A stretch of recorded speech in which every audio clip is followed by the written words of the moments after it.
This is what Luther, so this is a guy getting off with a pig and a pig getting off with the guy. Do you understand? This is Luther's mind.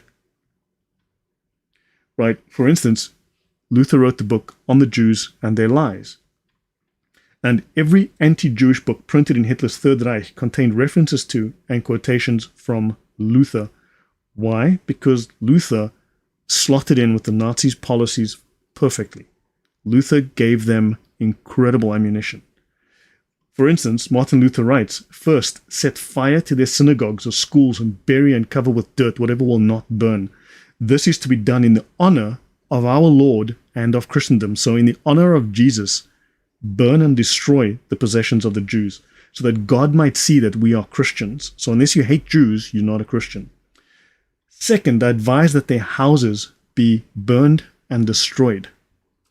For Jesus, of course, right? And then, of course, let's listen. One day I will do a talk on this. I'm busy preparing on this one. Luther's friends and his foes criticized him for proposing these measures, but he went on and he says here, "Jews were dogs. We are at fault for not slaying them." He said shortly before his death.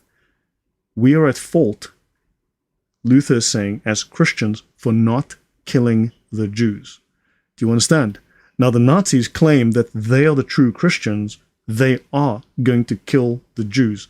Why? Because Martin Luther said so, right? They're doing it for Jesus. Do you understand how filthy the man Martin Luther is? Why I think he's a disgusting pig. Understand? So please don't try and convince me Martin Luther was a nice man. The man was a disgusting, vile pig of a human being. All right. Let's continue. Trevor Abrams. Welcome, Trevor. Hey, good to see you.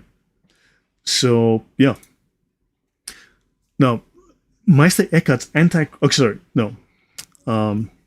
Rosenberg's The Anti-Christian, The Myth of the 20th Century was his magnum opus, this book that he wrote, which was his contribution to literature on his views on the world and how, ideology, because he was an ideologist, and this is how he was going to run the world.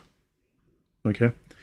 And Meister Eckhart was accused of heresy and brought up before the local Franciscan-led Inquisition, tried as a heretic by Pope John XII, but seems to have died before the verdict was received, so before they could pass down the final verdict. He had died, so therefore he didn't officially die as a heretic. But his mystical ideas have led to influence with very, very many people, and these ideas also made their way into the Nazis' ideology. All right. The Neoplatonism of Pseudo-Dionysius the Areopagite asserted a great influence on him. Now, that made no sense to you. Yeah, it doesn't make any sense to me, but understand, Pseudo-Dionysius, Greek god, right? And what are Christians doing associating pagan ideas into their religion? Martin Luther was a complete disgrace. Okay? Now, as reflecting these notions on the Gottheit beyond the God who can be named. Now, this is Meister Eckhart talking about the Gottheit. This is the nature of God, or the God beyond the God. The idea of the God beyond the God is a Gnostic idea. It is an entirely Gnostic idea, a God beyond the God. So there's the God the inferior God, Yahweh, and above him, the creator God, who is a dirty, evil God, is the true God. Understand? So this guy was dabbling in Gnosticism. He was no longer preaching Christianity. Now, philosopher Karl Albert had argued that Eckhart should be placed in the tradition of philosophical mysticism of Parmenides, Plato, Plotinus, and Porphyry. Porphyry hated Christianity. Plotinus was his master. Porphyry was the student of Plotinus. Plotinus created a concept of God called the One. The One is identical. For all intents and purposes, it is Allah. For all intents and purposes, Plotinus, this Gnostic, Neoplatonic thinker, philosopher, his idea of the One, of the Gnostic God called the One, the monad, is effectively Allah. And also with Proclus and other Neoplatonic thinkers.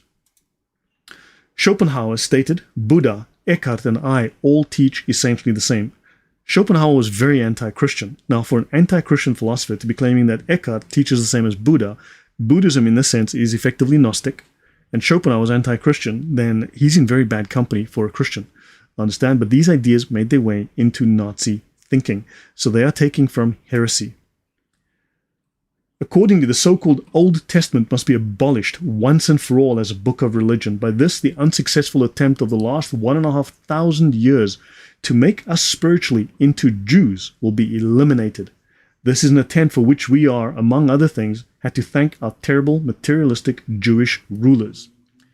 The movement is to be strengthened further by the removal of open, distorted, and superstitious reports from the New Testament. Let's edit the New Testament. There's someone else who wanted to edit the New Testament. His name was Luther. Martin Luther wanted to edit the New Testament too, oddly enough, and he did. The necessary fifth gospel cannot naturally be added by a synod. It will be the creation of a man who experiences the longing for purification very deeply. Oh, they were purifying the gospel. Don't worry, they're just fortifying the election. They were purifying the gospel. He probably will have studied the theology of the New Testament. Our Pauline churches are therefore not Christian. So Pauline Christianity is not Christianity at all. They're the product of the Jewish Syrian leanings of the apostles. The ideas were introduced by the Jerusalem author of the Matthew Gospel. So he's relying on, shall we say, Christian mythicism and other ideas by in this case, you're looking at Bruno Bauer and others who claimed that other people wrote the Gospels.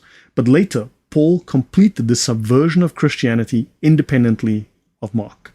So understand, Hitler is here spouting Islamic propaganda. He's spouting Marxist, Bruno Bauer-style propaganda against Christianity. All right, let me pause for a moment and see that I haven't missed anything in the chat. Again, please do like and share. Do subscribe. And I hope you guys will also consider subscribing and also letting your friends know. And also, if you'd like to donate to the channel, that would be appreciated. I do put a great deal of time and effort into this. Part 2 of this will be on Thursday evening. I will do this on Thursday. On Wednesday, I'll be on with Sam Shamoon, doing my next show on atheism, on the historical roots of atheism. Okay, let's continue. So let me see if I missed anything.